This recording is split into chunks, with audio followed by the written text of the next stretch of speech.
Other topics with the Republican presidential candidate, Senator Rand Paul of Kentucky. Senator, thanks very much for joining us. Thank you. The U.S. And its allies, they're continuing airstrikes against Islamic State, ISIS targets in Iraq and Syria. If you were elected president, would you continue to participate in those kinds of airstrikes? The first thing I would do is obey the Constitution. I think what President Obama is doing is unconstitutional. Our founding fathers were very clear that the initiation of war, the beginning of war, the declaration of war should be from the people's house, from Congress. And so even President Obama agreed with this when he ran for office in 2007, when he said no president should unilaterally go to war without the approval of Congress. He doesn't agree with that so much anymore, but that's a real problem for me. I think Congress should debate and vote on whether we go back to war in the Middle East. Would you, if you were president, would you seek such authorization? I wouldn't send boots on the ground. I'm against sending the sons and daughters of America back over there. I think the last war in Iraq actually made it more chaotic and made us less safe. So I think if we want to be safer as a country and safer as a people, I don't think sending 500,000 troops back into there is a good idea, nor do I think sending 50 is. In fact, I think if you're going to war, sending 50 people to war at a time is sort of a recipe for being surrounded and somehow having a disaster on your hands. So I would never put underwhelming force. If we went to war and there was a declaration of war, I would put overwhelming force. I wouldn't mess around. Let's talk about some other issues. President Obama says he will order federal employers to ban the box, as it's called. That's the box which asks job applicants if they have a criminal felony record on job applications. He says it makes it way too difficult for prisoners who've served their time and they want to start all over and get a job with the federal government. Are you with him on that? I'm with him on a lot of the criminal justice reform and on individual companies advising them to do it voluntarily. Yes, I'm for that.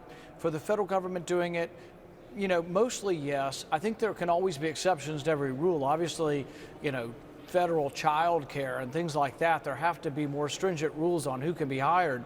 But I think a guy who smoked pot or sold marijuana when they were 20 years old deserves a second chance. And so I'm a big believer in second chances.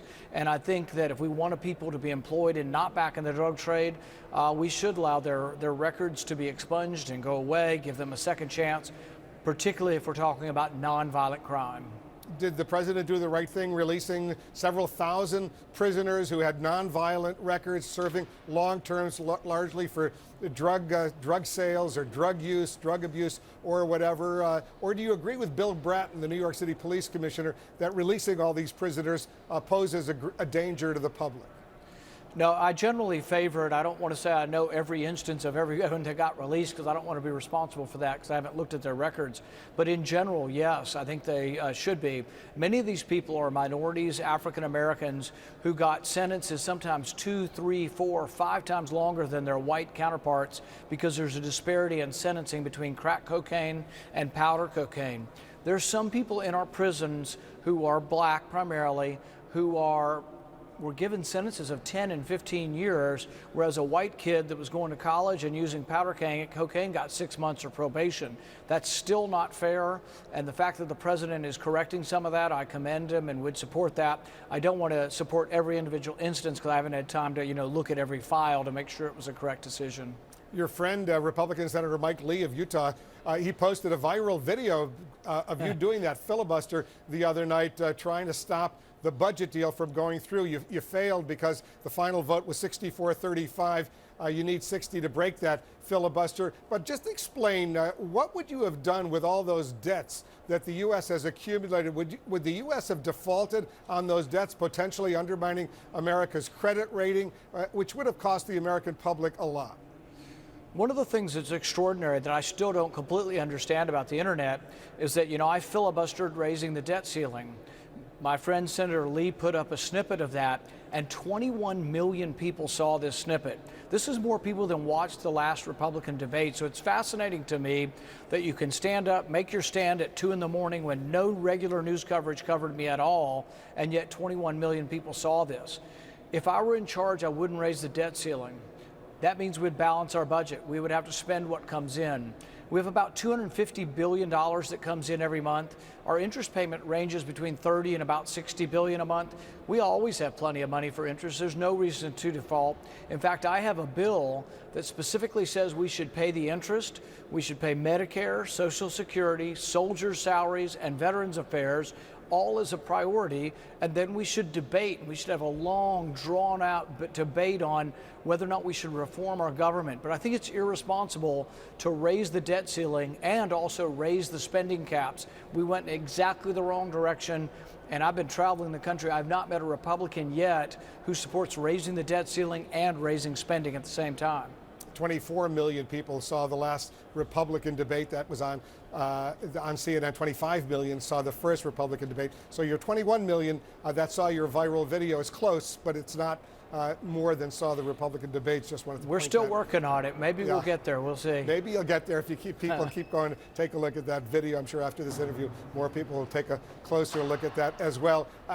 Ben Carson is now ahead, at least in the second national poll, of Donald Trump. This new NBC Wall Street Journal poll shows Trump now trailing Carson by 6 points. Marco Rubio's in third, Ted Cruz, Jeb Bush, all in single digits. You're down there, but you're struggling right now. Why are you still struggling? You know, I think it's still early, believe it or not. We've been talking about this for a year or more, but it's still pretty early in the decision-making process.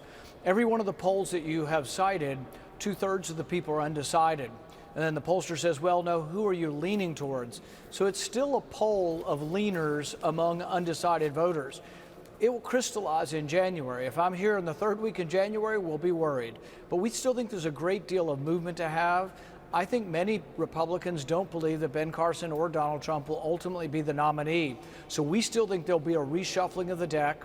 We have a lot of support among students and a lot of support among independents. We don't think they show up, or we think they're underrepresented in these polls, because I've yet to meet a college kid that ever answered a presidential poll. So we think we still have a chance. We're working very hard with students. Also, I think I represent a position that isn't represented by anyone else in the field, in that I'm not going to send us back to war in Iraq. And I'm the only Republican saying we won't go back to war in Iraq. I'm the only Republican saying, you know what, if you are really a fiscal conservative, you've got to save money on the military side and on the domestic welfare side. And very quickly, we're out of time, but is it true you don't want a moderator or moderators at these Republican presidential debates? Not exactly true. I just suggested it as an alternative. I think it might be an interesting debate to put 5 candidates around the table, and then put another 5 candidates around the table and let them have an hour-long discussion, but let each of them speak their mind. For example, we all have tax plans, and I had to really bully my way in to get 30 seconds to present my tax plan, and I was the first one out there with a flat tax that gets rid of the entire tax code and gets rid of the IRS, and I want to be part of that discussion. And because we do too many gotcha questions, we don't get a chance for a full discussion, I think, of the issues. Rand Paul, thanks very much for joining us. Thanks, Wolf.